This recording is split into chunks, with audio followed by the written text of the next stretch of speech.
അസ്സലാമു അലൈക്കും വറഹ്മത്തുള്ളാഹി വബറകാതുഹു. അൽഹംദുലില്ലാഹി റബ്ബിൽ ആലമീൻ. അസ്സലാത്തു വസ്സലാമു അലാ റസൂലിഹിൽ അമീൻ വഅലാ ആലിഹി വസഹ്ബിഹി അജ്മഈൻ. അമ്മാ ബഅദ്.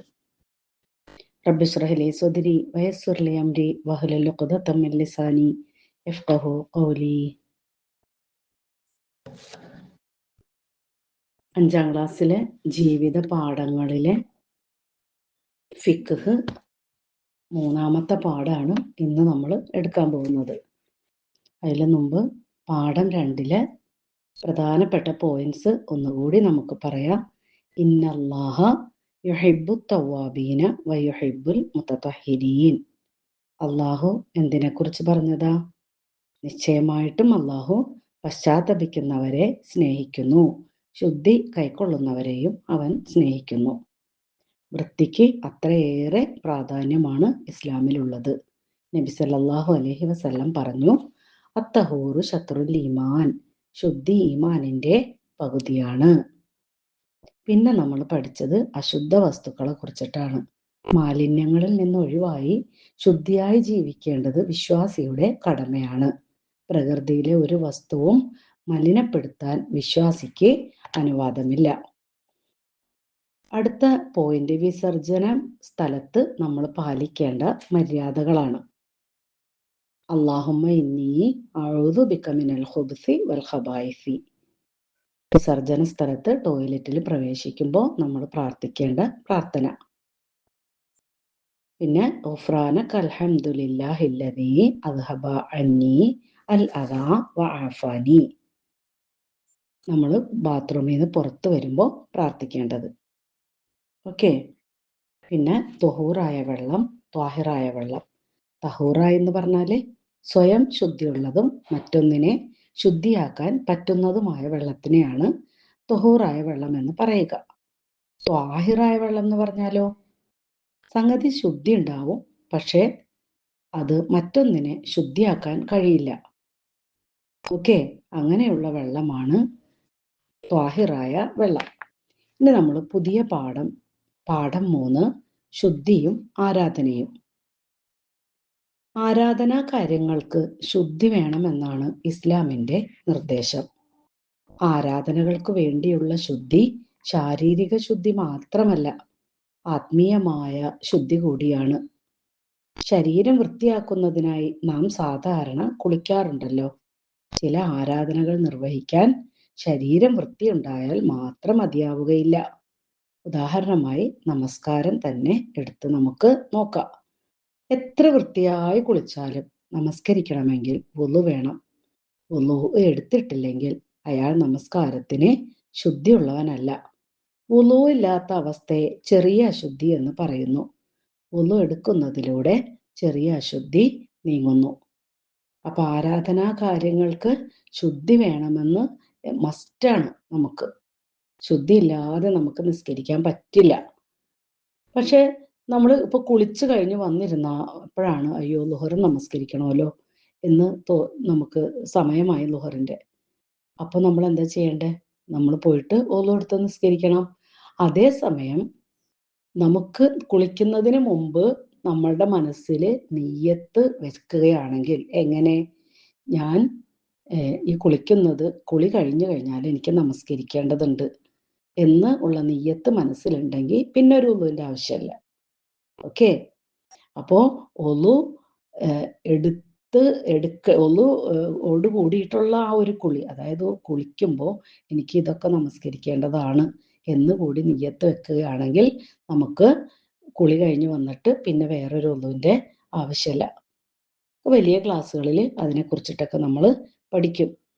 അപ്പോൾ നമ്മുടെ ശരീരം, മനസ്സും ശരീരവും ഒക്കെ ശുദ്ധി ഉണ്ടാവണം നമ്മൾ നമസ്കരിക്കാൻ തയ്യാറാകുമ്പോൾ. ഇവിടെ വുളു ഇല്ലാത്ത അവസ്ഥയെ ചെറിയ അശുദ്ധി എന്നാണ് പറയുക. ചെറിയ അശുദ്ധി എന്നാൽ എന്താ? വുളു ഇല്ലാത്ത അവസ്ഥയെ ചെറിയ അശുദ്ധി എന്ന് പറയുന്നു. അപ്പോൾ വലിയ അശുദ്ധി എന്തായിരിക്കും? അത് ചില പ്രത്യേകമായ ശാരീരിക അവസ്ഥകളിലെ അശുദ്ധിയാണ് വലിയ അശുദ്ധി. കുളിക്കുന്നതിലൂടെ മാത്രമേ വലിയ അശുദ്ധിയിൽ നിന്ന് ഒഴിവായി നമസ്കാരം പോലുള്ള ഇബാദത്തുകൾ അനുഷ്ഠിക്കാൻ സാധിക്കുകയുള്ളൂ. വലിയ അശുദ്ധിക്ക് കാരണമാകുന്ന കുറേ പ്രശ്നങ്ങളുണ്ട്, കുറേ കാര്യങ്ങളുണ്ട്. അതൊക്കെ നമ്മൾ വലിയ വലിയ ക്ലാസ്സുകളിൽ എത്തുമ്പോൾ പഠിക്കും ഇൻഷാ അല്ലാഹ്. അപ്പോൾ വലിയ അശുദ്ധി ഇല്ലാതാക്കുന്നത് കുളിയിലൂടെയാണ്, ചെറിയ അശുദ്ധി ഇല്ലാതാക്കുന്നത് ഒളുവിലൂടെയാണ്. അപ്പൊ ചെറിയ ശുദ്ധി മാറാൻ ഒളു എടുക്കണം, വലിയ ശുദ്ധി മാറാൻ കുളിക്കണം. ഓക്കെ, ഇനി കുളി എന്താ? കുളി എന്ന് പറയുന്നത് നമ്മുടെ ജീവിതത്തിലെ ഒരു ശീലമാണ് അല്ലേ? നമ്മളെല്ലാവരും എന്നും കുളിക്കും. എല്ലാവരും കുളിച്ച് വൃത്തിയായിട്ടാണ് നടക്കുക. ശരീരം വൃത്തിയായി സൂക്ഷിക്കുന്നതിന് ഏറ്റവും നല്ല മാർഗം എന്ന നിലയിലാണ് നാം കുളിക്കുന്നത്. കുളി ഏറെ പ്രാധാന്യമുള്ള ഒന്നായി ഇസ്ലാം കണക്കാക്കുന്നു. അപ്പോൾ കുളി നമ്മുടെ ജീവിതത്തിന്റെ ഒരു ഭാഗമാണ്. ഡെയിലി നമ്മൾ കുളിക്കും. എന്നിട്ടോ ജോലിക്ക് പോവേ, സ്കൂളിൽ പോവുകയെ, മദ്രസയിൽ പോവുകയൊക്കെ കഴിഞ്ഞ് വൈകുന്നേരം വന്നിട്ട് വീണ്ടും നമ്മൾ കുളിച്ചിട്ടാണ് കിടന്നുറങ്ങുക അല്ലേ? മേലൊക്കെ കഴുകിയിട്ടാണ് നമ്മൾ കിടന്നുറങ്ങുക. അപ്പൊ നോക്ക്, ചെറിയ അശുദ്ധിയും വലിയ അശുദ്ധിയും ഉള്ള ആ അവസ്ഥയ്ക്ക്, അശുദ്ധ അവസ്ഥയ്ക്ക്, അതിനെയാണ് നമ്മൾ ഹദസ എന്ന് പറയാം. ഹദഫ് എന്ന് പറയാം. ഓക്കെ, ചെറിയ അശുദ്ധിയും വലിയ അശുദ്ധിയും മനസ്സിലാക്കിയ സ്ഥിതിക്ക് അതിനെ രണ്ടിനെയും കൂടി പറയുന്ന പേരാണ് ഹദസ്. ഓക്കെ, ഓക്കെ അല്ലേ? മനസ്സിലായില്ലേ? അപ്പോൾ വുളു ആയാലും കുളിയായാലും അള്ളാഹു അത് സ്വീകരിക്കണമെങ്കിൽ ചില നിബന്ധനകളെയാണ് ഷർത്ത് എന്ന് പറയുക. നമുക്ക് അറിയാം നമസ്കാരത്തിന്റെ ഷർത്തുകൾ, ഒളുവിന്റെ ഷർത്തുകൾ, കുളിയുടെ ഷർത്തുകൾ. ഇപ്പൊ ഷർത്ത് എന്നുള്ള വാക്ക് നമുക്ക് അറിയാം. എന്താണ് ഷർത്ത്? നിബന്ധനകൾ. ഏതൊരു കാര്യത്തിനും കുറെ കണ്ടീഷൻസ് ഉണ്ട്, അതിനെയാണ് ഷർത്ത് എന്ന് പറയുക.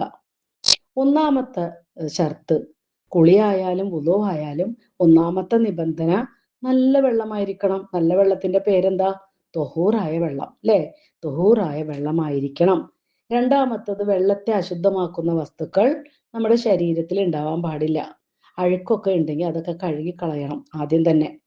പിന്നെ 3, അവയവങ്ങളിൽ വെള്ളം ഒഴുക്കി കഴുകണം. അതായത് വെള്ളം ഒഴുക്കിയിട്ട് കഴുകണം. നമ്മൾ ഇപ്പൊ കയ്യിൻ്റെ ഇടയും പിന്നെ അതേപോലുള്ള ഇടുക്ക് ഭാഗങ്ങളിലൊക്കെ നമ്മൾ വെള്ളം നന്നായി ഒഴിച്ചു വേണം കഴുകാനേ. 4ാമത്തെ ഷർത്ത് എന്താ?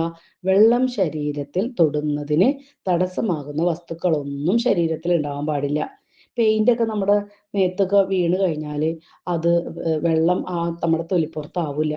ക്യൂടെക്സ് നഖത്തില്, പെൺകുട്ടികളൊക്കെ ക്യൂടെക്സ് ഇടാറില്ലേ, ഗേൾസൊക്കെ? അതൊക്കെ നഖത്തിലേക്ക് വെള്ളം ടച്ച് ആവില്ല. അപ്പൊ എന്താ ചെയ്യാ? ആ വക സംഗതികളൊന്നും ശരീരത്തിൽ ഇല്ലാതിരിക്കാൻ പ്രത്യേകം ശ്രദ്ധിക്കുക. ഓക്കെ, ഇനി കുളിക്ക് ഇപ്പൊ നമ്മൾ നിബന്ധനയാണ് പഠിച്ചത്. വുളുവിന്റെയും കുളിയുടെയും നിബന്ധനകളാണ് 4 നമ്മൾ പഠിച്ചത്. ഓക്കെ, ഇനി കുളിക്ക് ഫർളുണ്ട്. എന്താണ് ഫർള്? ഞാൻ നേരത്തെ പറഞ്ഞില്ലേ, എല്ലാ കാര്യത്തിനും നമുക്കൊരു നിയ്യത്ത് വേണം. ഒന്നാമത്തെ ഫർള് നിയ്യത്താണ്. അതായത് അശുദ്ധി ഒഴിവാക്കുന്നതിന് വേണ്ടി, എൻ്റെ ശരീരം വൃത്തിയാക്കുന്നതിന് വേണ്ടി ഞാൻ കുളിക്കുന്നുവെന്ന് കരുതുക. രണ്ടാമത്തേത് ശരീരം മുഴുവൻ വെള്ളം ഒഴുക്കലാണ്. അതിനെയാണ് കുളി എന്ന് പറയുക.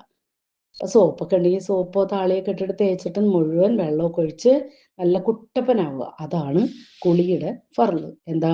ശരീരം മുഴുവൻ വെള്ളം ഒഴിക്കുക, നിയ്യത്ത് ആദ്യം തന്നെ നിയ്യത്ത് ഉണ്ടാവണം, പിന്നെ നന്നായിട്ട് കുളിക്കുക. ഇനി കുളിക്ക് സുന്നത്തുകളുണ്ട്. എന്തൊക്കെയാണ്? ശരീരത്തിൽ നജസ്സുകൾ ഉണ്ടെങ്കിൽ കുളി ആരംഭിക്കുന്നതിന് മുമ്പ് അവ നീക്കിക്കളയുക. 2, കുളി ആരംഭിക്കുമ്പോൾ ഒളു എടുക്കുക. അപ്പോ വുളു എടുക്കണം. വലിയ ശുദ്ധിയിൽ നിന്ന് ശുദ്ധിയാവണമെങ്കിൽ ആദ്യം തന്നെ കുളിക്കാൻ ചെല്ലുമ്പോൾ നമ്മൾ വുളു എടുക്കണം. 3, തലമുടി വിരലുകൾ കൊണ്ട് ചീകി കഴുകണം. എന്താ? ചടപടാഞ്ചിട്ട് കാക്ക കുളിക്കണ പോലെ കുളിക്കാൻ പാടില്ല. നമ്മൾ എന്താ ചെയ്യണ്ടേ? നമ്മുടെ കൈ വെച്ചിട്ട് മുടിയുടെ ഇടയൊക്കെ ഇങ്ങനെ വൃത്തിയാക്കിയിട്ട് കഴുകണം. തലയോട്ടിയില് കൈ മുട്ടുന്ന രീതിയിൽ ചീകി കഴുകണം. വെള്ളം ശരീരത്തിൽ 3 പ്രാവശ്യം ഒഴിക്കണം. 3 പ്രാവശ്യം വെള്ളത്തിൽ മുങ്ങിയാൽ, ഇനി പുഴയിലൊക്കെ കുളിക്കുന്ന ആൾക്കാർ 3 പ്രാവശ്യം വെള്ളത്തിൽ മുങ്ങിയാലും മതിയാവുന്നതാണ്. ഓക്കെ, ഇനി നമ്മൾ പഠിക്കാൻ പോകുന്നത് പ്രധാനപ്പെട്ട സുന്നത്തായ കുളികളാണ്. സുന്നത്തായ കുളി എന്ന് വെച്ചാൽ ഫർളല്ല, പക്ഷെ ആ കുളി നബി സല്ലല്ലാഹു അലൈഹി വസല്ലം ചെയ്തതാണ്. നബി സല്ലല്ലാഹു അലൈഹി വസല്ലം ചെയ്ത കാര്യങ്ങൾ, പറഞ്ഞ കാര്യങ്ങൾ, കാട്ടിത്തന്നത്, ഇതൊക്കെയാണല്ലേ സുന്നത്തുകൾ. നബിയുടെ ആ ചര്യയാണ് സുന്നത്ത്. നബി ചെയ്ത് ശീലിച്ച കാര്യങ്ങൾ നമുക്ക് വേണ്ടിയിട്ടാണ്. അതിനെയാണ് സുന്നത്ത് എന്ന് പറയാ. ഇവിടെ താഴെ പറയുന്ന സന്ദർഭങ്ങളിൽ കുളിക്കുന്നത് സുന്നത്താണ്. ഒന്നാമത്തത്, വെള്ളിയാഴ്ചത്തെ ജുമാ നമസ്കാരത്തിനായി കുളിക്കേണ്ടത്. 2, മയ്യത്തിനെ കുളിപ്പിച്ച ആൾക്കാർ അത് കഴിഞ്ഞാൽ കുളിക്കണം. 3, ഹജ്ജിനോ ഉംറക്കോ വേണ്ടി ഇഹ്റാമിൽ പ്രവേശിക്കുന്നതിന് മുമ്പ് കുളിക്കണം. 4, മക്കയിൽ പ്രവേശിക്കുന്നതിന് മുമ്പ്.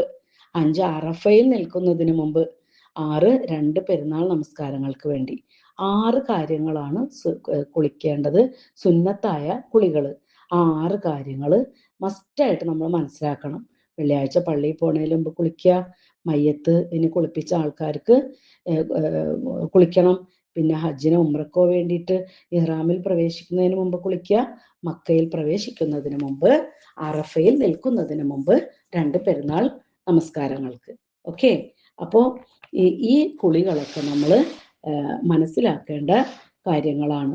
അതേപോലെ പിന്നെ നമുക്ക് ഇനി വുളൂ എടുക്കുമ്പോൾ വുളൂവിൻ്റെ ഒരു പ്രാർത്ഥനയുണ്ട്. വുളൂവിൻ്റെ പ്രാർത്ഥനയ്ക്ക് ശേഷം നമ്മൾ വുളൂ എടുത്തതിന് ശേഷം കൈ രണ്ടും ഇങ്ങനെ പ്രാർത്ഥന ഇതായിട്ട് കൈ പിടിച്ചിട്ട് നമ്മൾ കിബിലക്ക് അഭിമുഖമായി നിന്നുകൊണ്ട് പ്രാർത്ഥിക്കേണ്ട പ്രാർത്ഥനയാണ്. എന്താണ് ആ പ്രാർത്ഥന? അഷ്ഹദു അല്ലാ ഇലാഹ ഇല്ലല്ലാഹു വഹ്ദഹു ലാ ശരീക ലഹു വ അഷ്ഹദു അന്ന മുഹമ്മദൻ അബ്ദുഹു വറസൂലുഹു അല്ലാഹുമ്മ ജഅൽനി മിനത് തവ്വാബീന വജഅൽനി മിനൽ മുതതഹിരീൻ സുബ്ഹാനക അല്ലാഹുമ്മ വബിഹംദിക അഷ്ഹദു അല്ലാ ഇലാഹ ഇല്ലാ അൻത അസ്തഗ്ഫിറുക വഅതൂബു ഇലൈക. ഓക്കെ. അതിന്റെ മീനിങ് എന്താണെന്നൊന്ന് നോക്കുക. അഷ്ഹദു അല്ലാ ഇലാഹ ഇല്ലല്ലാ, അല്ലാഹു അല്ലാതെ ഇലാഹില്ലെന്ന് ഞാൻ സാക്ഷ്യം വഹിക്കുന്നു. വഹ്ദഹു, അവൻ ഏകനാണ്. ലാ ശരീക ലഹു, അവന് പങ്കുകാരില്ല.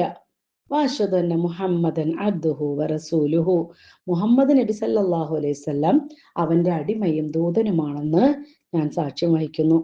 അല്ലാഹുമ്മ ജഅൽനി മിനത് തവ്വാബീന, അല്ലാഹുവേ എന്നെ നീ പശ്ചാത്തപിക്കുന്നവരിൽ ഉൾപ്പെടുത്തണമേ. എന്താണ് പശ്ചാത്താപം? കഴിഞ്ഞ ദിവസം ക്ലാസ് എടുക്കുമ്പോൾ ഡിഗ്രിക്ക് പഠിക്കുന്ന ഒരു താത്തക്കാണ് മിസ് ക്ലാസ് എടുത്തിരുന്നത്.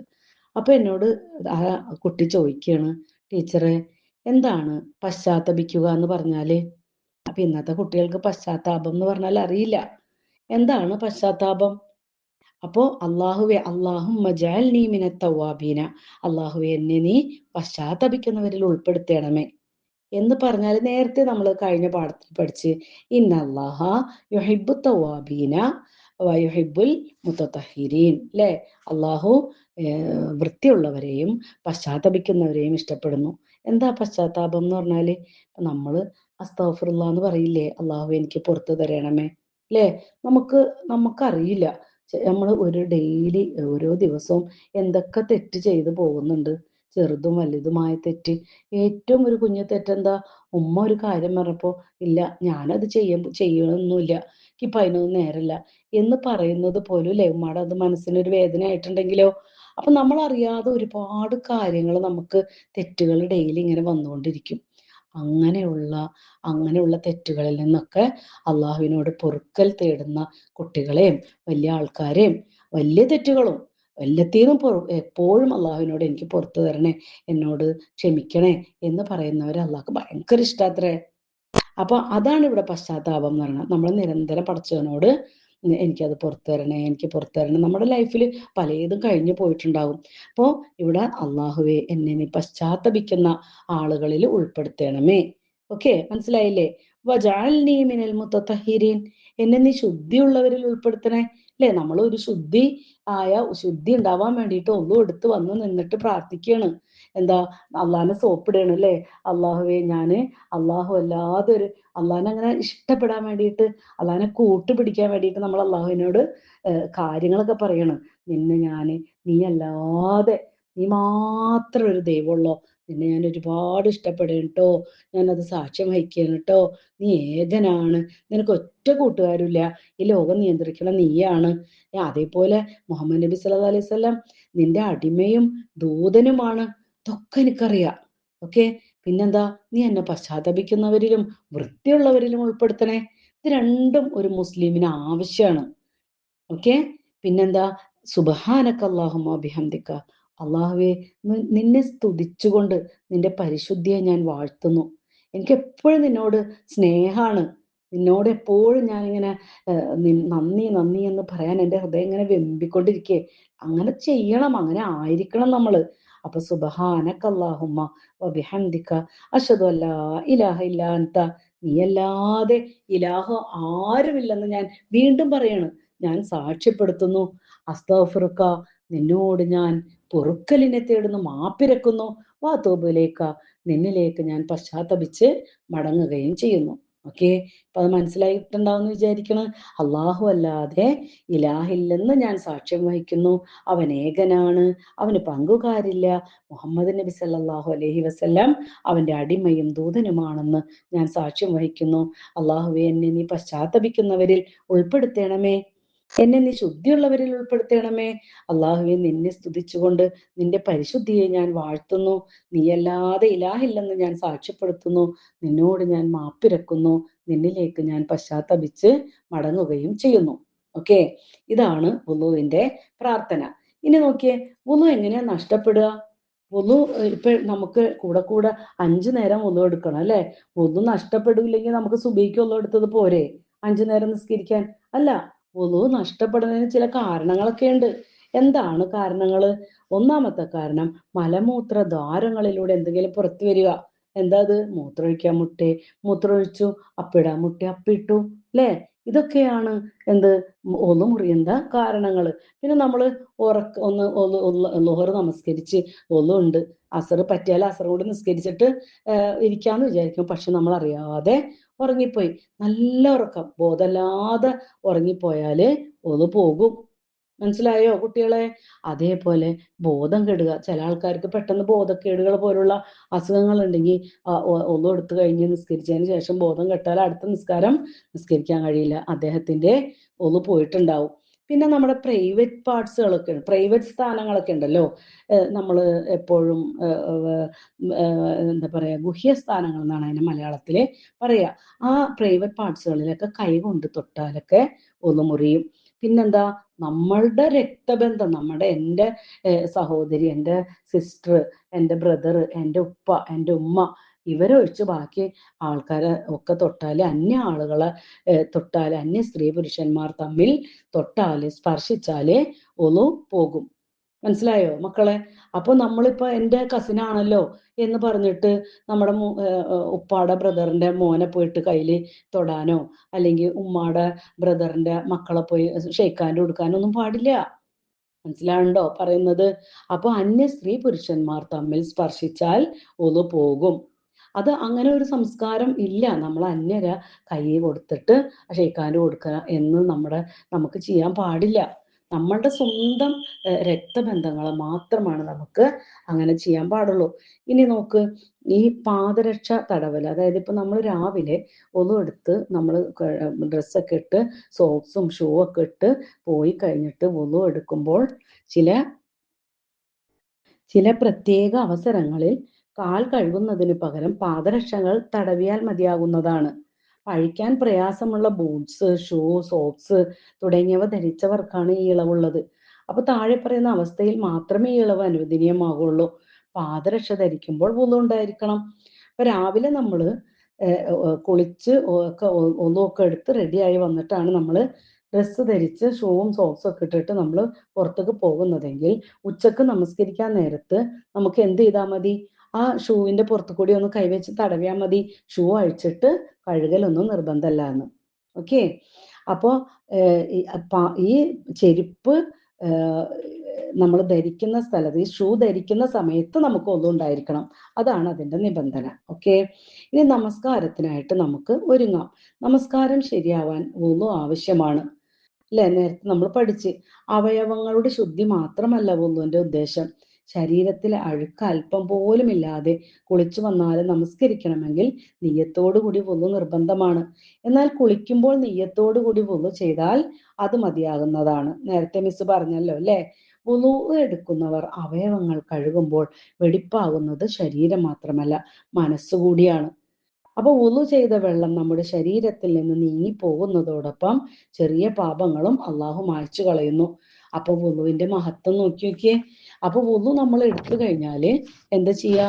ആ വുളുവിന്റെ ഒപ്പം തന്നെ നമ്മുടെ ശരീരം, മുഖം കഴുകുമ്പോൾ മുഖം ചെയ്ത പാപങ്ങൾ, കൈകാലുകൾ കഴുകുമ്പോൾ അവ ചെയ്ത പാപങ്ങൾ, ഇതൊക്കെ ഇങ്ങനെ ഒഴുകിപ്പോ. അപ്പൊ ഓരോ വുളുവും 5 നേരം നമ്മൾ കുളിക്കുന്നത് പോലെയാണ് സത്യം പറഞ്ഞാൽ വുളു എടുക്കുന്നത്. അപ്പൊ ഖിയാമത്ത് നാളിൽ എൻ്റെ ഉമ്മത്ത് വുളുവിന്റെ ഫലമായി മുഖവും കൈകാലുകളും വെളുത്ത് പ്രകാശം പരത്തുന്നവരായിട്ടാണ് ഹാജരാവുക. അതിനാൽ കഴിയുന്നത്ര നന്നായി നീട്ടി കഴുകിക്കൊള്ളുക. ബുഖാരി മുസ്ലിം റിപ്പോർട്ട് ചെയ്ത ഹദീസാണ്. നബി സല്ലല്ലാഹു അലൈഹി വസല്ലം പറഞ്ഞതാണിത്. നാളെ പരലോകത്ത് വെച്ചിട്ട് ആ വിചാരണ ചെയ്യുന്ന ആ സമയത്ത് നമ്മളെ പ്രത്യേകം നബിക്ക് എല്ലാവർക്കും അള്ളാഹുവിന് മനസ്സിലാവും. എന്താ? നമ്മൾ അത്ര ഭംഗിയായി ഒന്നെടുത്ത് നമസ്കരിച്ചവരാണ്. അപ്പൊ അതുകൊണ്ട് നീട്ടി കൈയുടെ തുമ്പൊന്നും അല്ല കഴുകണ്ട, മൊത്തത്തില് കഴുകി വൃത്തിയാക്കണം. ഇനി വുളുവിനും ഫർളുകളുണ്ട്. നിയ്യത്താണ് ഒന്നാമത്തെ ഫർള്. നേരത്തെ നമ്മൾ പഠിച്ചപ്പോഴൊക്കെ ഒന്നാമത്തെ ഫർള് നിയ്യത്താണ്. അപ്പൊ ഏത് കാര്യത്തിനും നിയ്യത്താണ് മസ്റ്റായിട്ട് ഉണ്ടാവേണ്ട കാര്യം. അപ്പൊ ചെറിയ അശുദ്ധിയിൽ നിന്ന് ശുദ്ധി വരുത്താനായി വുളു ചെയ്യുന്നുവെന്ന് കരുതണം. 2 മുഖം കഴുകണം. 3 കൈകൾ മുട്ടുൾപ്പെടെ കഴുകണം.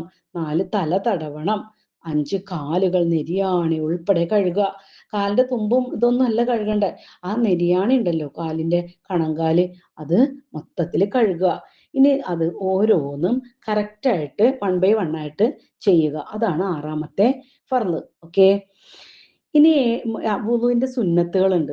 സുന്നത്ത് എന്താ? നബി സല്ലല്ലാഹു അലൈഹി വസല്ലം നമ്മളെ പഠിപ്പിച്ചു തന്നതിനെയാണ് സുന്നത്ത് എന്ന് പറയുക. ബിസ്മില്ലാഹിർ റഹ്മാനിർ റഹീം എന്ന് ചൊല്ലിക്കൊണ്ട് വേണം വുളു ആരംഭിക്കാൻ, സ്റ്റാർട്ട് ചെയ്യാൻ. ഓക്കെ. 2 മുൻകൈകൾ കഴുകുക. 3 പല്ല് തേക്കുക.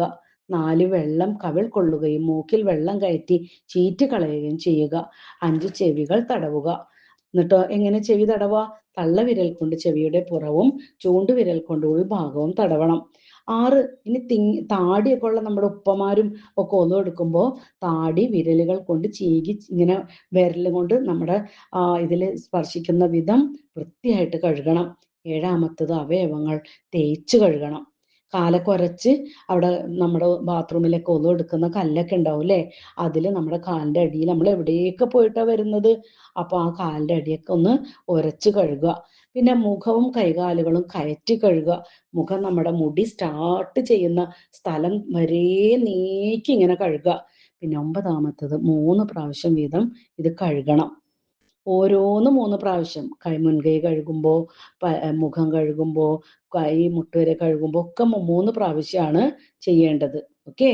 ഇനി 10ാമത്തത് കൈ കാലുകൾ കഴുകുമ്പോൾ വലത്തേത് ആദ്യം ചെയ്യുക. അതായത് റൈറ്റ് ലെഗ് ആദ്യം കഴുകുക, റൈറ്റ് ഹാൻഡ് ആദ്യം കഴുകുക. എന്താ അത് അങ്ങനെ പറയാൻ കാരണം? നബി സല്ലല്ലാഹു അലൈഹി വസല്ലം അങ്ങനെയാണ് നമ്മളെ പഠിപ്പിച്ചു തന്നേക്കണത്. നബി ചെരുപ്പിടുമ്പോ ആദ്യം വലത്തെ കാല്, റൈറ്റ് ലെഗാണ് ആദ്യം ചെരുപ്പിലേക്ക് കയറ്റി വെക്കുക. അപ്പൊ വലതിനെ മുന്തിക്കലും നബി സല്ലല്ലാഹു അലൈഹി വസല്ലമയുടെ സുന്നത്താണ്. അപ്പൊ വുളുവിന് ശേഷം നമ്മളിപ്പോ നേരത്തെ പഠിച്ച പ്രാർത്ഥന ചൊല്ലുക. ഓക്കെ. അപ്പൊ പാഠം 3 ഇവിടെ അവസാനിക്കുകയാണ്. എന്നിട്ട് നോക്ക്, നിങ്ങൾ ഈ പാഠത്തിൽ നിന്ന് ചില കാര്യങ്ങൾ കണ്ടെത്തി എഴുതണം.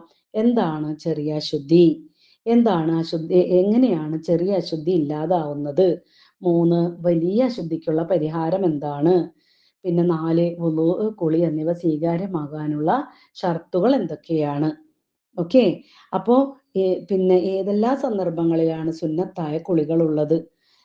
ഏതെല്ലാം കാരണങ്ങളിലാണ് വുളു നഷ്ടപ്പെടുക? ഇങ്ങനെ ഒരു 1 by 1 ആയിട്ട് നിങ്ങൾ എഴുതി നോക്കുക, നന്നായിട്ട് പഠിക്കുക, നല്ല കുട്ടികളായിട്ട് വരിക. ഓക്കെ. അടുത്ത പാഠം പഠിക്കാനായിട്ട് നല്ല മക്കളായിട്ട് വരിക. അള്ളാഹു അനുഗ്രഹിക്കട്ടെ. അള്ളാഹു നമ്മുടെ ഈ പഠനവും കാര്യങ്ങളൊക്കെ നമ്മുടെ ലൈഫിലുടനീളം നമുക്ക് അത് കൊണ്ടുപോകാനും പടച്ചവന്റെ പ്രതിഫലം കിട്ടാനൊക്കെ വേണ്ടിയിട്ട് നമുക്ക് പ്രാർത്ഥിക്കാം. അസ്സലാമു അലൈക്കും വറഹ്മത്തുള്ളാഹി വബറകാതുഹു.